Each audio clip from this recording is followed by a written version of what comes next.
So, good morning, good afternoon, good evening to everyone from wherever you are watching. This is Wisdom, and I'm your host, Pratis. So, what we're going to talk about today, we're going to talk about rich people's hack.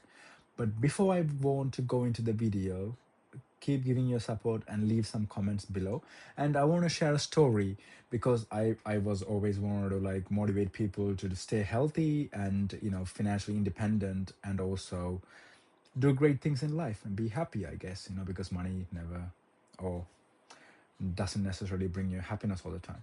So today I was actually doing my cycling session, right? It should be um, applicable for any workout you do, running or cycling or whatever. So I was doing interval sessions, and I didn't do this interval session for a very long time. So I should do like around 10 times 30 seconds on and off.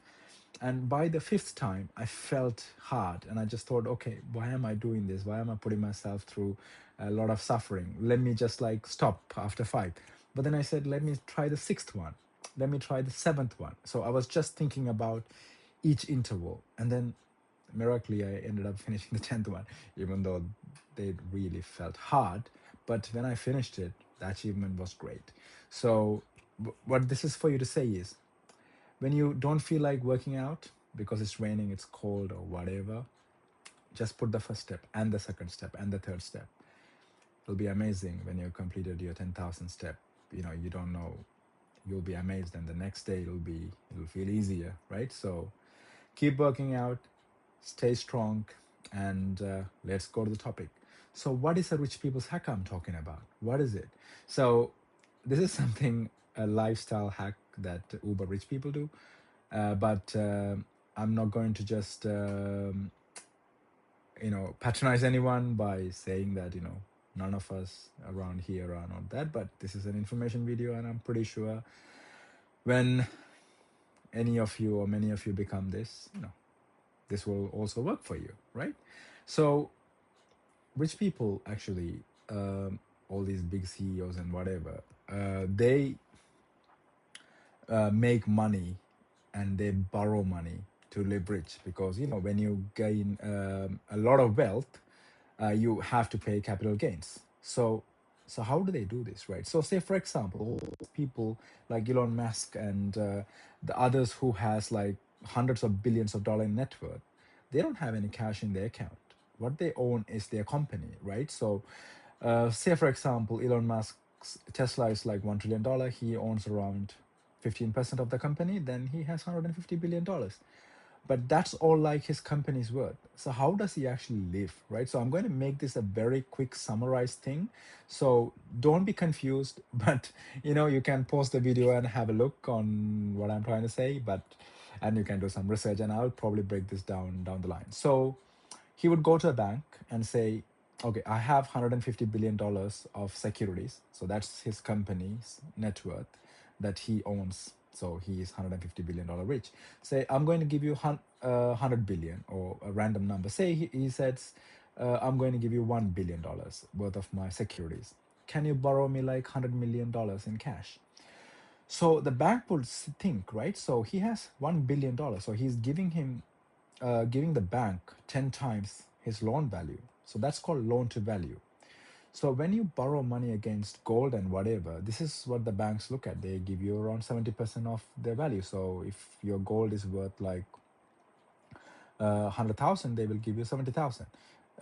This is called loan to value, and this is called pawning, right? So instead of gold, they are pawning against stocks.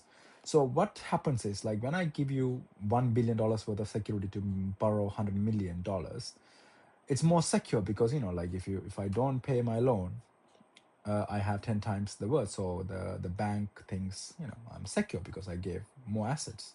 I should only have to give like 50%, but I gave like almost 10 times. So what now happens is, I'm going to give a very crude idea, right? So the bank will decide to give me like very low interest rate, not like for normal people, they give credit card loans for 30-40% annually. They're going to just give a loan for like with the bank base rate. So in US, it's probably around 2% or 3%. In the UK, probably around the same. So now I say I borrowed 100 million. I can do whatever. I don't have to pay taxes on them.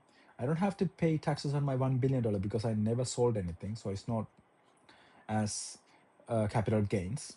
So when you sell something only, you pay capital gains. So no tax on that. And then when I borrow my money as a loan, I don't pay taxes on my loan. I can spend it on anything I want. And then I will keep paying the interest, or the loan will increase and the loan to value will just like cover it. And then as long as my holdings, say for example that $1 billion worth of Tesla shares I borrowed against, has to appreciate more than my loan interest rate. So as long as it appreciates more than 2% or 3%, I'm safe, because the loan interest rate is going up 2% every year, in the sense that the principal amount, and then my stocks keeps going up more than 2%, and I can live like it's a permanent money glitch forever on this. And then what they all do is they create a trust, and then when you die, the trust goes to your heir, whatever heir that they decide to nominate the trusts for. So what happens is, there's a government rule, right? So if I inherit a Tesla share, so I bought it at $100, now it's worth 1 million, but if I sell it, I have to pay capital gains on that 9,900,990, right? But then if I put it into a trust and I borrowed against it and I kept on living on that, and now it's went to $1 billion, and I send it to my heir in a trust, if they decide to sell it, whatever amount I gave them, then only they have to pay the capital gain. So if I gave them $1 billion worth at around $400 per share, and I bought it around $4 per share, they don't have to pay the capital gains on $4 per share. They have to start paying the capital gains from $400. So even if they actually ended up selling when it was around $500, they only have to pay the capital gains for that $100. So this is how the rich people do. So try to get to know how things works, right? It's all about earning money. And I want to also give you a quick tip on this, right? In the UK, for example, income tax is £12,000 per year. The personal allowance is called. If you are in the UK, you will know this. But then for dividends, you only pay around 8% tax, right? So if you earn 1 million in dividend, the dividend tax is lower than the income tax. So you can always get stock-based comp, right? When you are working, or when you're a big CEO of a company, all you need to do is ask them to not pay a salary, give them the stock-based comp. It's all legal. This is all called tax avoidance. That's illegal, but this is like something called tax evasion. And tax avoidance and tax evasion are very tricky subjects that you have to research, right? This is not financial advice, so don't go and try this, right? Don't try this at home. Right, so that's all for this video. You see, that's a hack, right? And something that I learned from my circles and I've shared. And I'm pretty sure there's a lot of people there to give you more tips about these things, but just don't, try these things, because HMRC and the Inland Revenue in the US, they are very strict, right? Tax and death are the only permanent thing in life, they say. So thank you for listening to my video.